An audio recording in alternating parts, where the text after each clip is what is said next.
Al final del reinado de estos se refiere a quiénes, a los 4 reinos de Seleuco, Ptolomeo, Lisímaco y Casandro. ¿Te acuerdas que fueron 4 reinos, cierto? Al final de esos 4 reinados, exactamente, se lo digo para que entiendan más, cuando termina el reinado de Seleuco, el que cogió a Siria, ¿se acuerdan? Cuando los transgresores lleguen al colmo de su maldad, se levantará un rey de rostro altivo y entendido en enigmas. Haremos. Primero que todo hay que decir, entonces terminó el reinado de Seleuco y todos ellos. ¿Sí? Seleuco tenía sucesores, tenía unos hijos, tenía, por ejemplo, a Demetrio. Ese era el que debía quedar con el reinado de Seleuco, con Siria y todas esas zonas. Sin embargo, Antíoco, con su astucia, su sagacidad y su engaño, llegó y se quedó con el poder de todo eso. Por favor, cierre la puerta, esa afuera, de Seleuco, ¿sí? Se quedó con todo lo de Seleuco. Este que apareció se quedó con lo de Seleuco. ¿Quién es? Dicen, se levantará un rey de rostro altivo y entendido en enigmas. Antíoco Epífanes. ¿Ya? O sea, Antíoco Epífanes no puede aparecer cuando están Seleuco, Ptolomeo, Lisímaco y Casandro. Están gobernando ellos. Cuando ellos terminaron el reinado, entonces alguien tuvo que coger el reino de Seleuco. Apareció este rey de rostro altivo y entendido en enigmas. Ahí es donde aparece Antíoco Epífanes. Lo que pasa es que yo empecé a hablar de Antíoco desde hace rato. Tal. Cuando los transgresores llegan al colmo de su maldad, ¿quiénes son los transgresores? O sea, cuando los judíos llegan al colmo de la maldad en esa época, la apostasía, el pecado, la mundanalidad, la inmoralidad, aparece Antíoco. 24. ¿Y su poder qué? Se fortalecerá.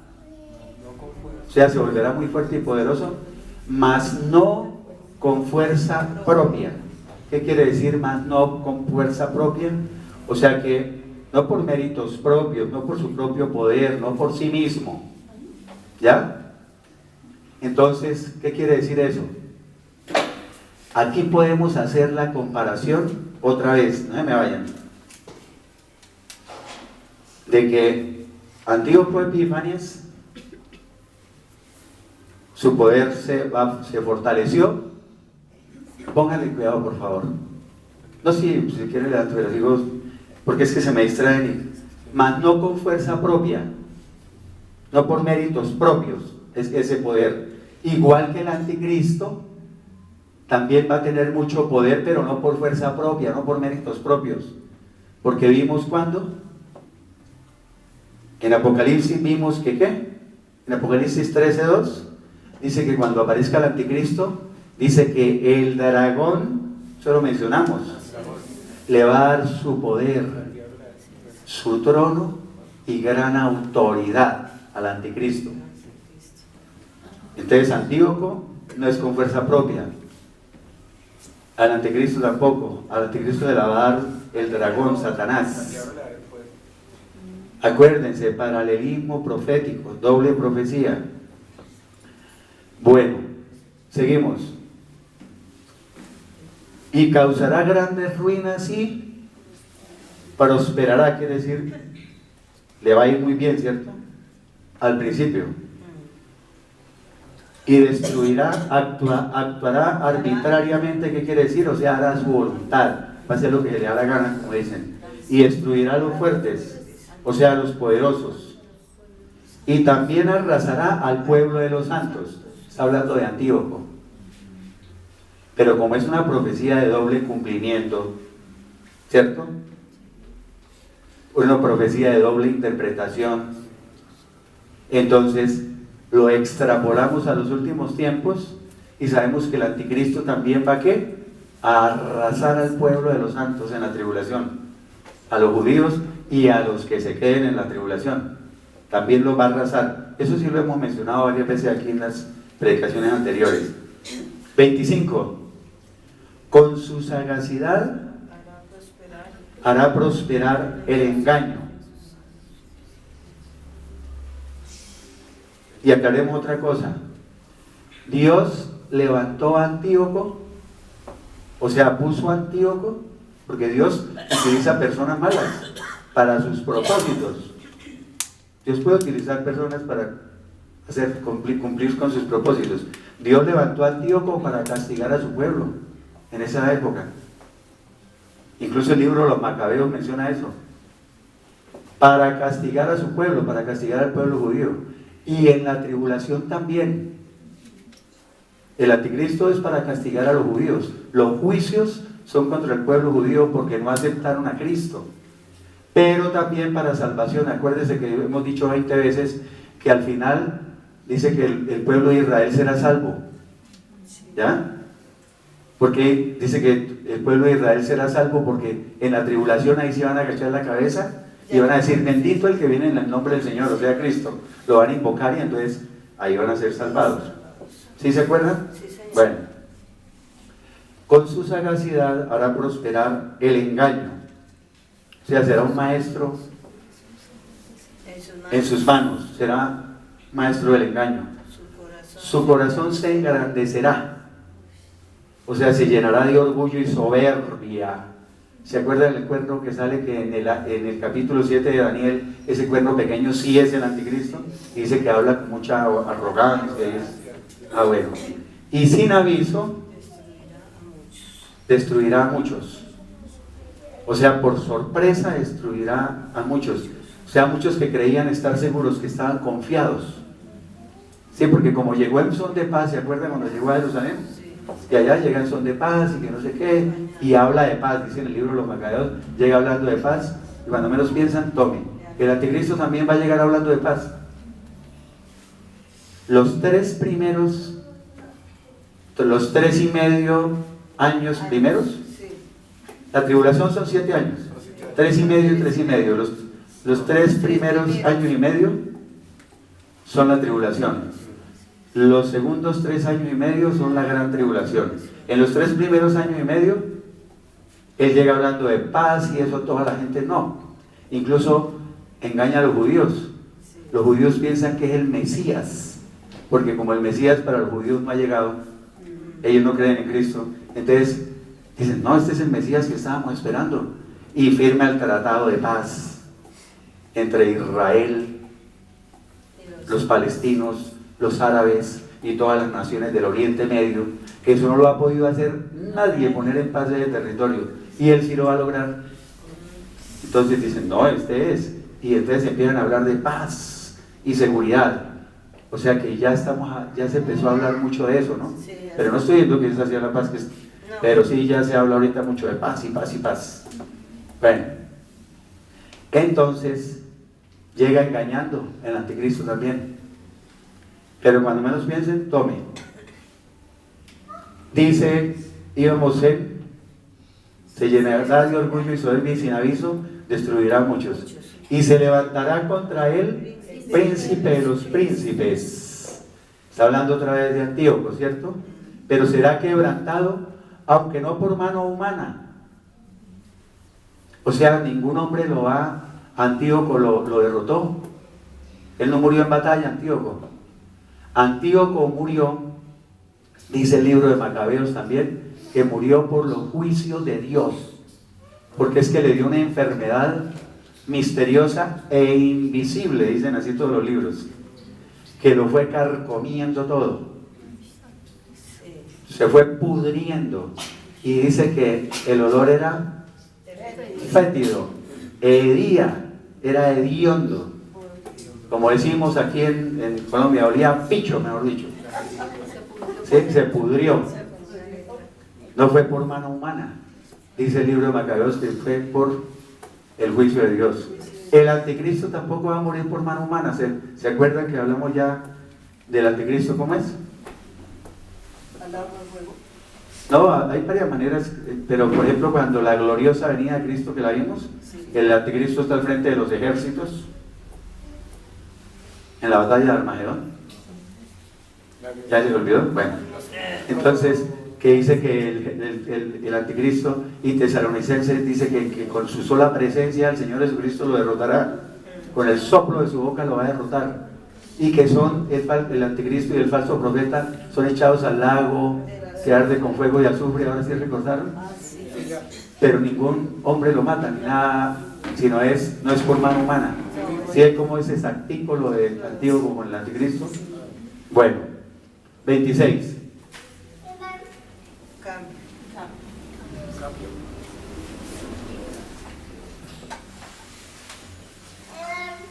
Y la visión que tuviste de las tardes y de las mañanas, ¿se acuerdan de las 2300? Que te ha sido referida o relatada o revelada, es verdadera, pero tú guarda la visión. O sea, debes mantener esta visión en secreto, sellada, porque se refiere a muchos días aún lejanos. O sea, aún falta mucho tiempo para su cumplimiento. Faltaba mucho. Para Daniel faltaba mucho, porque faltaban unos años. Faltaban años, ¿sí me entienden? Pero también habla de que faltaba mucho tiempo para ahorita. La doble profecía, ¿sí me entienden? Faltaba mucho tiempo cuando Daniel, pero mucho más para ahora, ¿no? Bueno. Y aquí el pobre Daniel, versículo 27, dice: y yo, Daniel, quedé quebrantado. Yo cada vez que leo esto me da risa, porque hay una que dice: me sentí agotado, otra dice: me quedé sin fuerzas y estuve enfermo durante varios días. Imagínense, no solamente el dolor de ver al pueblo judío sufriendo y todo eso, sino que fue mucho voltaje para él, todas las cosas, todas las bestias y todas las cosas, y todos los carneros y todo ese sancocho que eso. Y estuve enfermo durante varios días, y cuando convalecí, atendí nuevamente los negocios del rey. O sea, seguí trabajando en lo que trabajaba con el rey. Pero yo estaba espantado, asombrado, angustiado a causa de la visión, pues no la entendía. O sea que el pobre escribía y escribía y escribía, y Dios el Espíritu Santo le iba dictando. Fue a un secretario ahí, pero él no entendía. ¿Ya? Bueno, entonces Daniel 9:27. Por una semana no es una semana como la conocemos de 7 días. Aquí por una semana se refiere a una semana de 7 años. Podría explicarles por qué es una semana de 7 años, pero es complicado, estos temas se alargan mucho. El caso es este: esta semana se refiere a la 70ª semana de Daniel, o en Daniel encuentran un título en las Biblias que dice las 70 semanas. ¿Sí? Las 70 semanas. Esta es la semana 70, esa semana, y son semanas de 7 años. Ahorita falta por cumplirse una semana de 7 años, que son los 7 años de la tribulación. Entonces aquí Daniel 9:27 va a hablar ahora del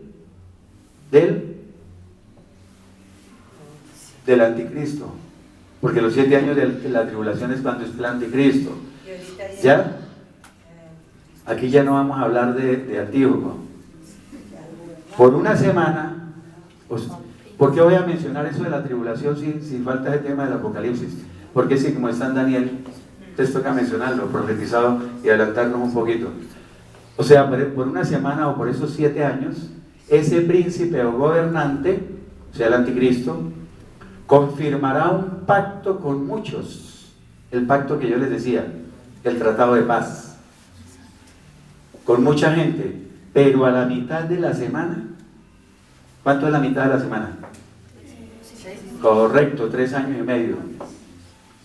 A la mitad de la semana hará cesar, ¿qué? Los sacrificios y las ofrendas. ¿Quién hizo eso? Antíoco. ¿Quién lo va a hacer otra vez? El anticristo. los sacrificios y las ofrendas, todos esos rituales y todas esas cosas. O sea, cambiará las costumbres. Y llega así a tratar de cambiar las costumbres, las festividades religiosas, todo eso. Y entonces dice, pero ¿cómo? ¿Y los judíos dónde van a estar haciendo eso? Si no hay templo. Ah, porque es que se va a construir un nuevo templo. Eso ustedes buscan en Google, en internet, y dicen que ya está listo, que ya lo tienen no sé cómo, que ya está preparado. Incluso vi por ahí un informe de que los judíos ya están haciendo todas estas ceremonias, pero no en el templo, sino por allá en otro territorio, ¿ya? Pero lo que yo pienso, es que puede que ya tengan listo todo. Y entonces cuando el anticristo llega y firma el tratado de paz, ¿cierto? Acuérdense que ¿por qué los judíos no han podido construir el templo? ¿Qué le impide a ellos construir el templo? Que en el lugar del templo, ¿quién está? Musulmanes. ¿Ah? Están los musulmanes con el templo de ellos. Oh. Están los musulmanes con el templo de ellos. O sea, está lo que llama el domo de la roca, que es el santuario de los musulmanes. Ese que en todas las películas, sí, el que no ha viajado por allá, ven las películas, eso que es dorado, así que se ve una cúpula. ¿Qué la hizo? Que sacan a Jerusalén y se ve una cúpula así dorada. Es parecida al planetario que tenemos aquí en Bogotá. Parecía eso, mire, mejor dicho, parecida al planetario aquí en Bogotá. Sí, es una estructura así, y se ve dorado así, una cúpula. ¿Sí? ¿Sí lo han visto en películas o en fotos o algo? Ah, bueno, ahí en ese lugar está colocado el santuario de los musulmanes. Y ellos, me han dicho, los judíos no pueden llegar a tumbarle eso. No lo pueden tumbar, eso se forma una guerra, mejor dicho.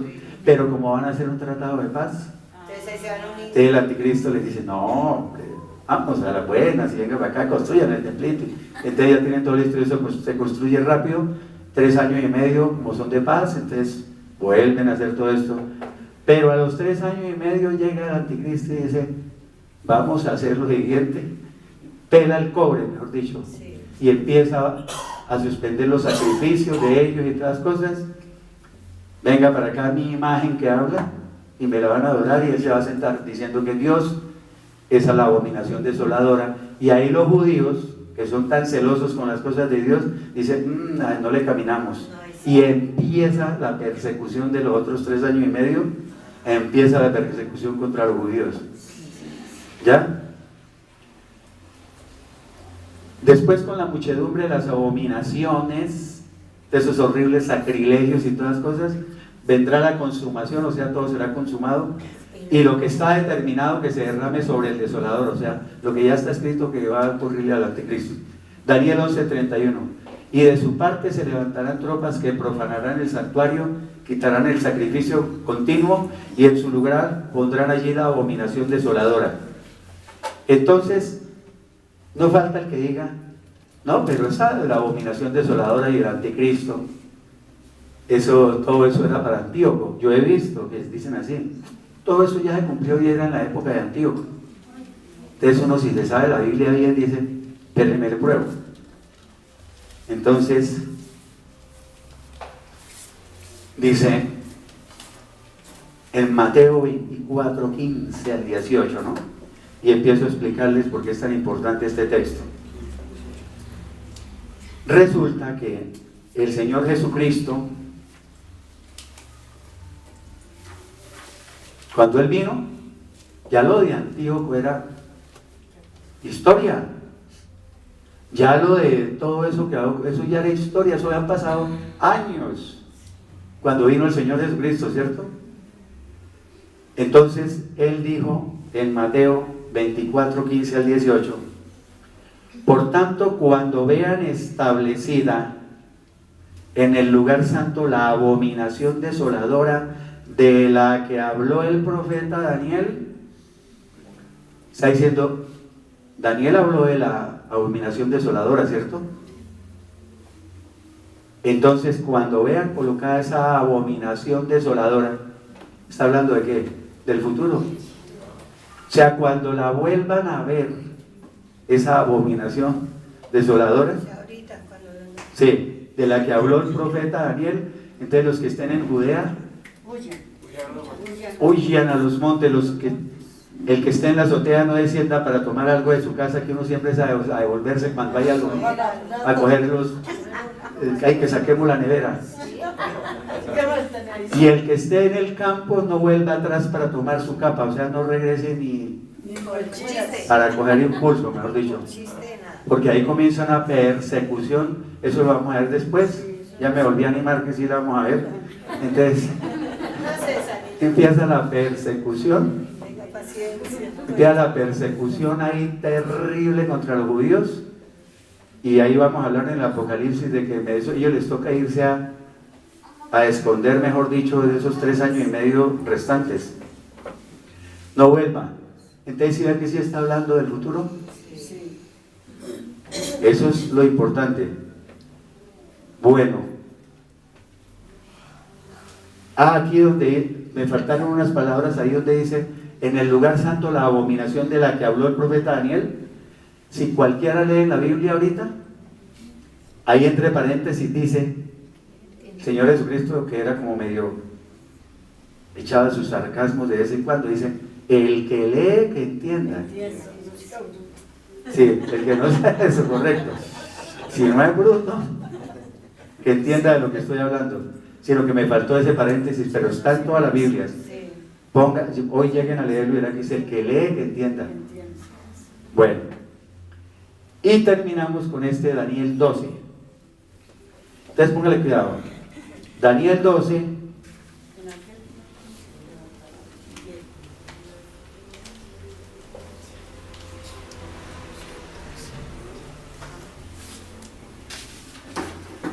Vamos a ver versículos, pero saltados, no en secuencia.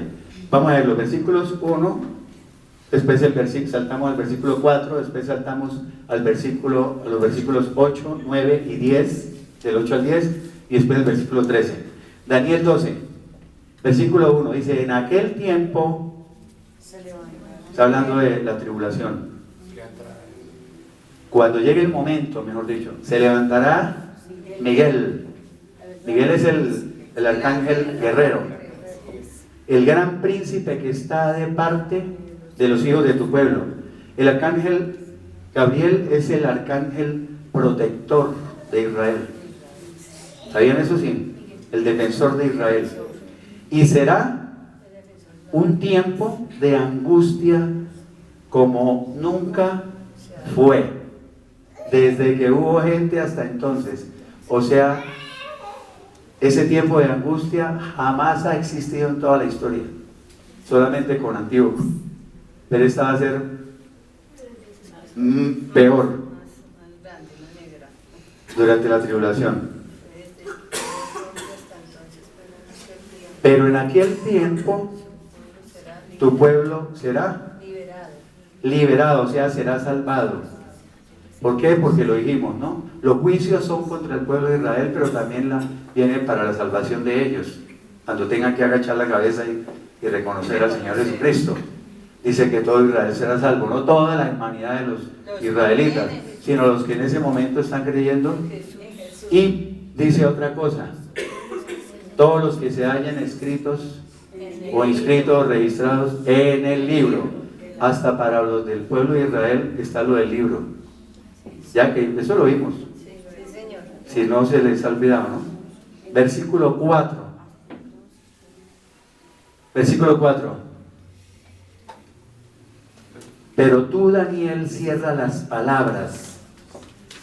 O sea, mantén estas palabras en secreto. No está queriendo decir que de esa época de Daniel quedó la Biblia sellada, cerrada y en secreto. No, lo que está diciendo es que nadie iba a entender todas esas cosas hace 300, 500 años, 1000 años. Nadie las iba a entender. Dice, sella el libro ¿hasta cuándo? Hasta el tiempo del fin. Se está refiriendo al fin ahorita de lo que hemos hablado. ¿Cómo? Al fin de los tiempos. Al fin de los tiempos. Póngale cuidado. Cuando muchos correrán de aquí para allá. Y la ciencia aumentará. Dice, otra Biblia dice, cuando muchos correrán de un lado para otro. Se parece a esta época, ¿no? Todo el mundo corriendo para allá y para acá, sin ni saben por qué corren así, pero todo el mundo corriendo. Incluso se puede extrapolar a eso de la globalización, ha hecho que la gente eso, que Miami aquí, y eso viaja como cuando uno iba a un barrio la otra vez, ¿no? Que van para Miami, al otro día regresan, o el mismo día y todas las cosas, corriendo para allá y para acá. Cuando muchos correrán de aquí para allá, y la ciencia, la palabra ciencia, ¿qué quiere decir? Conocimiento. Correcto, mejor dicho, y sí, ya me volvieron a animar. El conocimiento aumentará. El conocimiento aumentará. ¿Cuál es la época en que más ha aumentado el conocimiento? En las que estamos. Los últimos años. Eso sale, mejor dicho, usted no ha comprado un aparato cuando al otro día ya le dicen que salió otro 10 veces superior y con no sé qué. Cuando aumentará el conocimiento, ¿y qué dice? Aumentará el conocimiento. Ah, perdón, sí, perdón, otra cosa, pero aquí también tiene doble interpretación, ¿no? No solamente se refiere al conocimiento secular, el de la ciencia, el conocimiento, todo lo que vemos, la tecnología. Correcto, Olivia, mejor dicho, el conocimiento de la palabra de Dios. ¿Por qué? Porque si aumenta el conocimiento de la palabra de Dios, vamos a poder interpretar todas estas cosas. Sí, si conocemos de Dios, vamos Se refiere al conocimiento también de la palabra de Dios, para poder interpretar todo eso. 8. Yo oí, pero no entendí. Y entonces dije, Señor mío, ¿cuál será el final de estas cosas? O sea, ¿en qué va a parar todo esto? O sea, ese Daniel tenía que estar en un caos mental, mejor dicho. Y él me respondió, anda Daniel, o sea, sigue adelante. Pues estas palabras están cerradas y selladas hasta el tiempo del fin. ¿Sí? O sea, se mantendrán selladas en decreto hasta que llegue la hora final. Muchos serán ¿qué? Limpiados, blanquecidos, purificados. Paremos aquí. Pero los impíos, o sea, los pecadores, procederán, o sea, obrarán impíamente, o sea, continuarán en su maldad. Porque en el Apocalipsis dice que los pecadores, a pesar de que ven todo lo que se viene en la tribulación, todas las plagas, todo lo que se viene, dice que continúan pecando. Continúan pecando. Dice, y ninguno de ellos entenderá nada. ¿Por qué no pueden entender? Porque están en pecado. No conocen de Dios. Pero hay una cosa que lo explica más. Esa es, no conocen de Dios. Porque es que si ellos son pecadores, no son convertidos, no tienen el Espíritu Santo de Dios. Y entonces por eso hay una parte de la Biblia donde dice que para ellos todas estas cosas son ¿qué? Locura. Correcto, locura. Lo dice la Biblia, para ellos todo esto es locura. Dice, porque se tienen que discernir. Discernir es diferenciar o entender ¿cómo? Espiritualmente. Correcto, Wilson, espiritualmente. Y para poder discernir las cosas espiritualmente, tengo que tener el Espíritu Santo. Por eso ellos no van a entender nada. Pero los entendidos sí las comprenderán. ¿Quiénes son los entendidos? Los que tenemos, eso incluyámonos sin modestia, los que tenemos al Espíritu Santo de Dios. Y el Espíritu Santo nos da esa iluminación, la sabiduría de lo alto. Dice, y tú irás hasta el fin. Y reposarás. O sea, morirás. Más claro. Y te levantarás para recibir tu heredad, o sea, tu herencia. O sea, al final te levantarás para recibir tu herencia o recompensa. ¿Cuándo? Al final de los días, al final. Acuérdense que hay